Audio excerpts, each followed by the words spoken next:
আগামী 3 মাসে ভাগ্য বদলে যেতে পারে এই 6 রাশির। আসবে অর্থ, সাফল্য, সুখ এবং নতুন সুযোগ। সুখবর মিলবে চাকরি, ব্যবসা, প্রেম, বিয়ে সব ক্ষেত্রে। কিন্তু কোন কোন রাশি রয়েছে সেই তালিকায় জানুন। বর্তমানে শনি গ্রহ মীন রাশিতে রেবতী নক্ষত্র অবস্থান করছে। রেবতী নক্ষত্রের অধিপতি হলেন বুধ গ্রহ। সম্প্রতি অর্থাৎ 2রা জুলাই শনি রেবতী নক্ষত্রের দ্বিতীয় পদে প্রবেশ করেছে এবং 9 অক্টোবর 2026 পর্যন্ত এই অবস্থানেই থাকবে। জ্যোতিষীদের মতে এই সময়টি বিশেষভাবে শুভ হতে চলেছে 6টি রাশির জন্য। চলুন একে একে জেনে নেওয়া যাক কোন কোন রাশির ভাগ্য উজ্জ্বল হতে পারে। প্রথমেই রয়েছে তুলা রাশি। তুলা রাশির জাতকদের জন্য এই সময় অত্যন্ত শুভ বলে মনে করা হচ্ছে।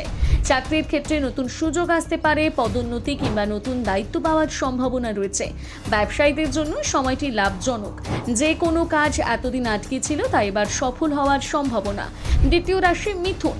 মিথুন রাশির জাতকদের জন্য শনির এই গোচর শুভ ফল দিতে পারে। অনেকদিন ধরে আটকে থাকা টাকা ফিরে পাওয়ার সম্ভাবনা রয়েছে। পারিবারিক পরিবেশ আনন্দময় থাকবে। ছাত্রছাত্রীদের পড়াশুনো ভালো ফল এবং নতুন সুযোগের সম্ভাবনা দেখা যাচ্ছে। তৃতীয় রাশি হলো বৃষ।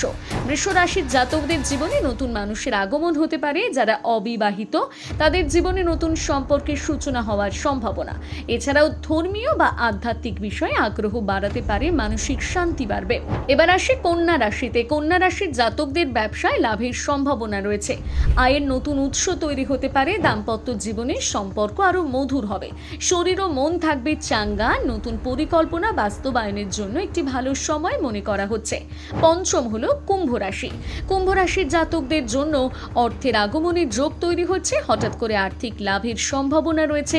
সন্তান সংক্রান্ত সুখবর পাওয়া যেতে পারে। যারা অবিবাহিত তাদের জন্য বিয়ের ভালো প্রস্তাব আসতে পারে। আর শেষ রাশি মকর।